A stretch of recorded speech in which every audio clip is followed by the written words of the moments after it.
Hi everyone, Amy here with your midweek update. I just want to go over quickly first some of the things that are due this week. We can go to our content area for week 4. Don't forget your summary essay final drafts are due on today at midnight. So the Dropbox will close promptly after midnight. So be sure to go there and upload that tonight. Only about half of you have done so. So make sure you turn that in on time. Also, check out the materials for our next assignment and email me if you have any questions. View the videos. And you do have an extra homework activity this weekend. It's not due till Sunday night. It's just a little reflective activity on your first essay. I will have you do these for every major essay. And it's just a way for me to kind of understand what the process was like for you. It will not affect your grade on the essay in any way, so feel free to be honest. The week 4 discussion I'll talk about in just a minute, and of course your reading matrices. So let's jump right into the discussion. I want to keep this kind of short for you guys as we go into the weekend. We do have a good example of a reading matrix posted now from Rebecca. Thank you, Rebecca. And there's also been a kind of underlying discussion going on here about the peer review process. So if you have any thoughts or ideas, you can check that out and contribute. And then going into this week's weekly discussion, I thought you guys had a lot of really good, thoughtful, insightful things to say. I've already jumped in and commented on several of your threads and posted some suggestions here. So I just kind of want to focus today on highlighting some of the strengths in the posts that I saw. Also point out some of the learning moments and places where I think the content is being applied especially well, and also point at some of the conversations that are going on through your comments that are particularly productive and insightful. So that you can use that moving forward as you complete the discussion over the weekend. So let's jump right in here. I wanted to highlight a few things about the original posts themselves first. There were several themes that I thought coming up, or that I saw coming up based on this prompt of describing the texts and how the visual images in each contribute to different rhetorical effects, how the visual images interact with the text, and the cultural images that each visual conveys. So based on those prompts, like I said, there were several themes that came up. The first of these was the differences in rhetorical context between the two videos, despite the fact that they both deal with the same basic subject matter. So this was a excerpt that I pulled from one of your original threads that I thought really spoke to that. It says, BP's cultural images in the video are bright, with having the beaches care clean, and everyone is happily enjoying themselves. Also, as if they are proving to the audience their procedures are making a bright, positive impact. So maybe it's just a typo there. Whereas Reynolds' video is dark and gloomy and tries to make the audience feel bad with sad and devastating images. In return, both visual texts have the same subject matter in mind, but their visual images and angle of vision differ with their message to the audience. And that is absolutely true. So we have some compare-contrast going on in the first part of the post, but I really wanted to emphasize this last statement, which is that despite the fact that they have the same subject matter, their visual images differ, and the way those visual images reveal their angles of vision shows that their angle of vision differs as well in regards to their message that they're conveying to the audiences.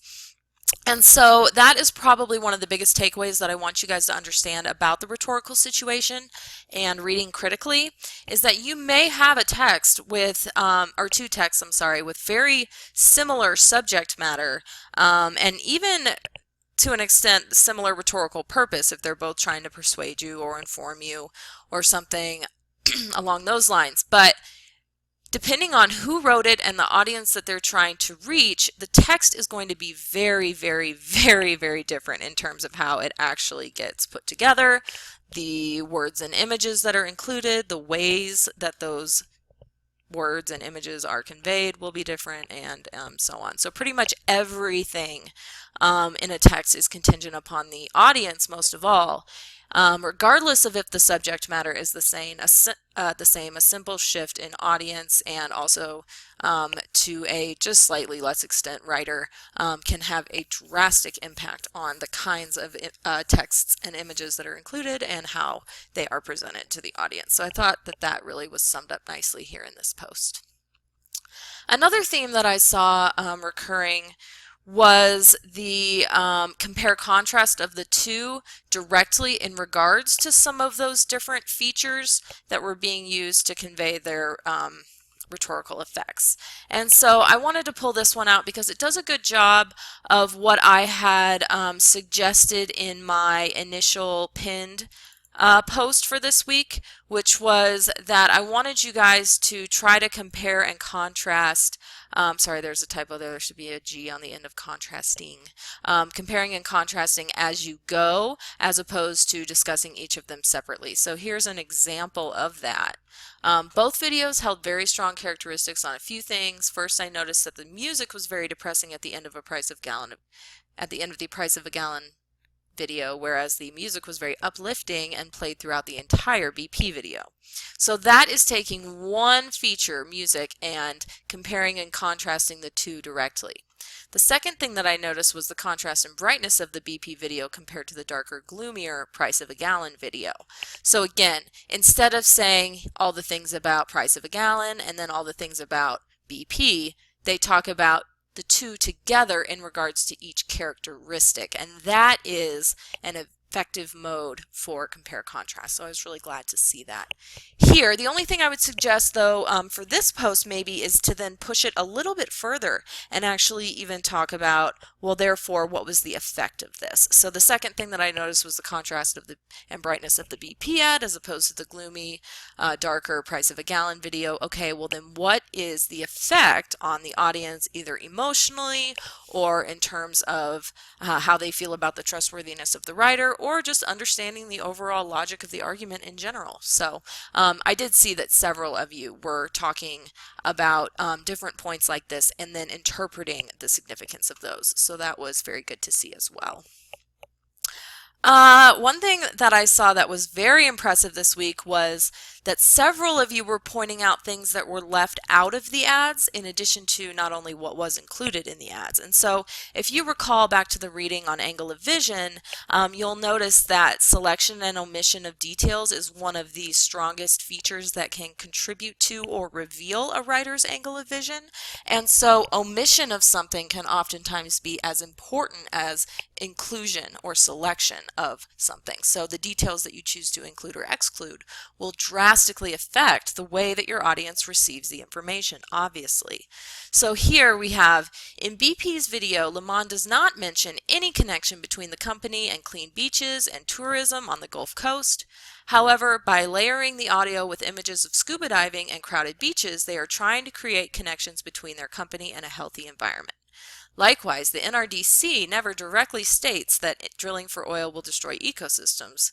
They rely on rhetorical effect to convey this message. Both campaigns seem to be based on the adage that a picture is worth 1,000 words. By letting visual images speak for them, the videos are able to say a lot with very little verbal text. Proper use of a semicolon there too, by the way.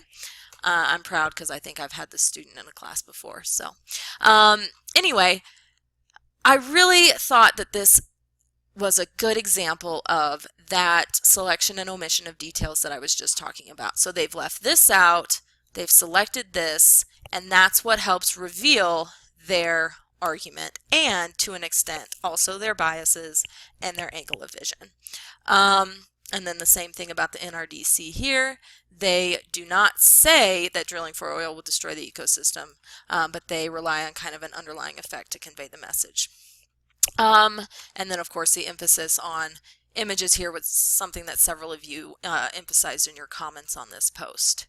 So I just thought this was really important to point out because this is one of the biggest, or at least to me, most striking features of especially the BP ad. What gets left out of that BP ad? Oil. You do not see oil on those beaches. It's very different from the images that you saw if you were, for example, watching the news, CNN or whatever, at that time, and even in the months that followed. So I just think it's really funny to watch that BP ad, and you would think there was no oil anywhere, but in fact there were, millions of gallons of oil spilled into the Gulf of Mexico. So, okay, and then the very last theme that I wanted to point out that came up based on the prompt was just the emphasis on rhetorical effects itself. You guys will need to be talking about rhetorical effects, addressing them head on in the language or vocabulary of the text in your campaign analysis blog essays. And so practicing with that here will just get you all the more prepared for when you have to write about that in your analysis essay. So this was a good discussion that I saw of logos and pathos. You know, logos and pathos are kind of diametrically opposed to each other. You can think of them as at opposite ends of a continuum. It's almost like a zero-sum game with logos and pathos, where if you have one, you sacrifice the other and vice versa. Whereas ethos is more of like an underlying subtle effect of credibility or trustworthiness of the writer that gets built up kind of indirectly through other strategies. And so I think talking about logos and pathos this way makes perfect sense. And I just didn't pull out an example, but several of you did have really good examples of discussions regarding ethos as well, and we'll see that when we get down into the comments in just a second. So Beefy definitely focuses on the logos of the message or the appeal to reason. The narration and visuals show that the area has recovered from the spill. In fact, more than recovered. They cite that tourism is better now than it has ever been. They talk about the number of jobs they create in the U.S. They mention how they are committed to safety and highlight all the positive aspects of their operating in the U.S. The price works in another direction, emphasizing the pathos in their effort or appealing to the emotion of the viewer. From the plight of the workers in the tar fields to the poor animals caught in the sludge, there appears to be no positive aspect to using oil for energy. True. So again, there are things that are left out of the price ad as well. So I just wanted to point out here that this is an accurate discussion of the different rhetorical effects, and so I just thought that that would be a good example to show you guys. Okay, I'm going to try to go quickly through these comments. I've pulled out examples of what I've been telling you guys to do all along, which is either ask a question or extend the discussion. So we have here a question. One last thing I noticed at the end you mentioned that they use a famous person for the price of a gallon video. Do you think there may be a reason why they use a celebrity to cast a video as opposed to the BP ad using the operations manager for BP? So I pulled this out because it was a good question. I saw a lot of conversation going on around the choice to use a celebrity in one versus a worker in the other, and so I thought this was indicative of that good conversation that was going on. And here's another comment that just extends the conversation. This was responding to a question I had about credibility in one of the ads, and this writer said, I don't think it does much for BP's credibility. While the vast majority of people rely on oil companies for transportation, I don't think that any of them can or should be trusted. By making an ad showing how beautiful the Gulf is, if anything makes me dislike BP more. It seems to me like this commercial would be, and I hope that I don't offend anyone here, it's simply a metaphor, if Hitler, if he didn't kill himself, came out with a pro-Jewish ad after the Holocaust. There are certain things that can't be undone, and in this situation, in my opinion, if BP really cared about the environment, they would not be in the oil business. That's a really striking challenge there, because it's like saying, wow, BP should have gone out of business after the oil spill, and maybe you believe that. So I thought that was a good way to extend the conversation. And quickly, here's one that does both, extends and questions. I think we had a similar reaction to Ryan Reynolds. Given that he's mostly known for comedies, I was taken aback to see how serious he was. That contrast with his typical demeanor really struck a chord with me and drew me into his message. Do you think that the piece would have a lesser impact if they used someone who was more known for dramatic roles? I don't think seeing Wilford Brimley tell me about the seriousness of diabetes had the same effect on me. I thought this made me chuckle. That was really funny. But again, extending the conversation and still asking questions that would prompt the original writer to talk more, and bringing some humor in and another reference, I thought this was an effective comment. So those are the kinds of comments I've been telling you guys to come up with thus far. I saw a few comments here this week that actually went further. And so here's one that actually challenged what the original writer said, and I want to let you guys know, kind of as a way to wrap up today, is it's okay to challenge each other. That's kind of the point. I know sometimes it's hard to say, well, you got this wrong, or maybe you should think about this in a different way. But you can do so in a respectful and constructive way, and especially as we're getting into some of these more controversial topics toward this unit of the semester, I think it's okay. If you see some confusion, it's okay to correct that. So here this writer says, I like that you point out how both ads are likely to be persuasive but are presenting only one side of the issue. That's the point though, right? advertisers omit the information that may reflect negatively on their purpose or not tell a lie necessarily, but not tell the whole truth. The manipulation is the purpose, right? And so that really sums it up, I think.